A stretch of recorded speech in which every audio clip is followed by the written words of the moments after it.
There's a boy in the Queen's belly. I know it. And my heir will soon put all of this damnable hand-wringing to rest himself. I hope for my father that he gets a son. As long as I can recall, it's all he's wanted.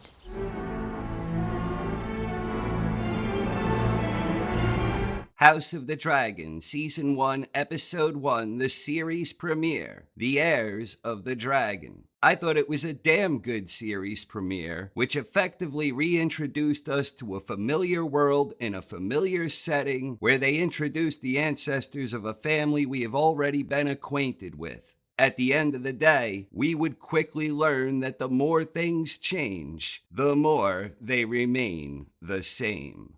Game of Thrones has always had an omnipresent theme of rightful succession and the fate of the realm, and that was right at the forefront here. The Targaryen tendency to become involved in incestual relations sometimes leads to complications when naming an heir. Jaehaerys handled this by calling for a vote among the lords that boiled down to his oldest living heir, Princess Rhaenys, or her younger cousin Viserys, his oldest living male heir. Viserys was named the heir, and a precedent was effectively set that no woman would be permitted to sit atop the Iron Throne. And by deferring to his lords, it prevented a messy battle in the aftermath. Fast forward to the 9th year in the reign of King Viserys, and we are again faced with the same dilemma. Queen Aemma is pregnant, and Viserys really wants himself a male heir and a proper successor. Her efforts to provide him an heir through no fault of her own haven't worked out. His daughter Rhaenyra is inherently out of consideration with the whole being a woman thing, and she doesn't seem to have the desire or the inclination for a role in power, as she just wants to ride her dragon, see the great wonders across the narrow sea, and eat cake. We learn that the king has a wound that refuses to heal, which amplifies the importance of having a proper heir.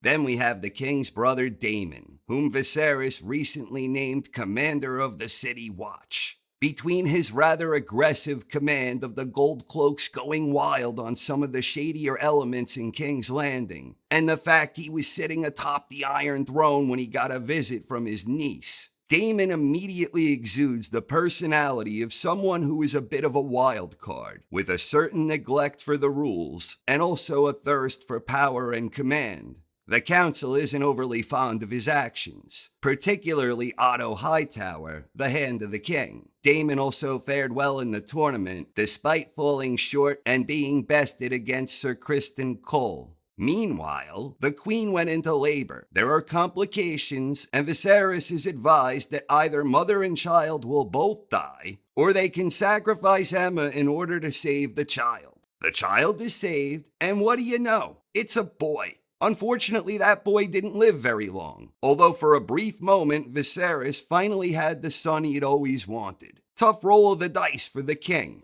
being forced to make the only sensible choice he was told he had, lose them both for certain, or take a chance to save the baby. Unlike most Targaryens we've known, Viserys seemed genuinely conflicted despite only having one viable option.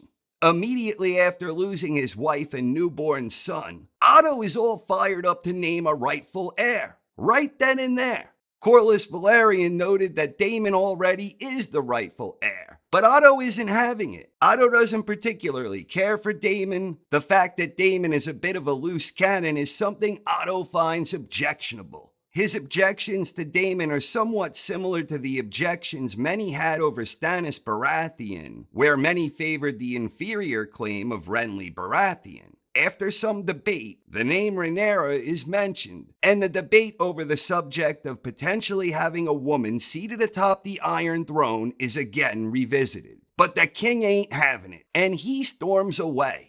Otto pimps his daughter Alicent out to go comfort the poor king, presumably to gain the king's favor in his opposition to Daemon.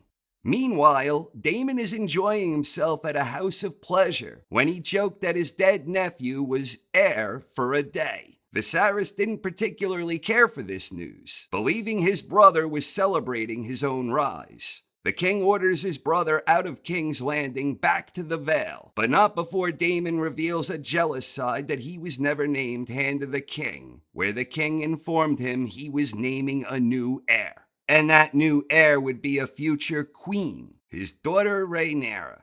The lords all swear fealty to the newly named heir. House Velaryon, House Hightower, House Baratheon, and House Stark. And intercut with that scene, we get the warning from the king to his daughter about the world ending with a great winter, which acts as somewhat of a bridge between Game of Thrones and House of the Dragon. I thought the series debut did an outstanding job introducing the new characters and setting the table for things to come. It got off to a very promising start, and I thought they did a stellar job. The thing I enjoyed most about the premiere is how the direction of the story quickly became apparent with the fate of Rhaenyra, and yet the journey from A to B was still captivating, where you were never entirely sure exactly how it was going to play out. You just knew that it would. And with all of that, I thought it still provided a fun ride and a satisfying payoff, even if the payoff was strongly suggested early in the episode.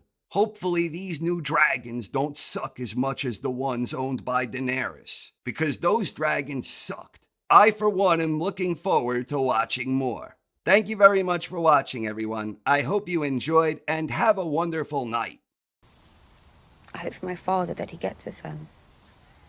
As long as I can recall, it's all he's wanted. There's a boy in the Queen's belly. I know it. And my heir will soon put all of this damnable hand-wringing to rest himself. Our son was born wearing Aegon's iron crown. And I placed our son upon the Iron Throne. You want him to have a son? I want to fly with you on Dragonback, see the great wonders across the narrow sea and eat only cake. I'm being serious. I never just about cake. You can save the child. We must either act now or leave it with the gods. You have a son. It's a boy. A new heir, Your Grace. Rhaenyra. A girl. No queen has ever sat the Iron Throne. The heir for a day.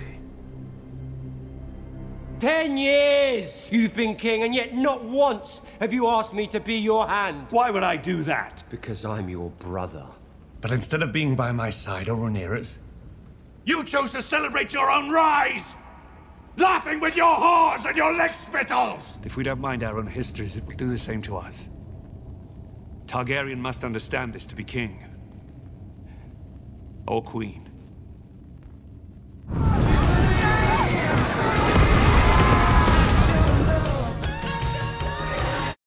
You announced your support for Daemon! If we cannot agree on an heir, then how can we My expect wife a and son are dead! I will not sit here and suffer crows that come to feast on their corpses!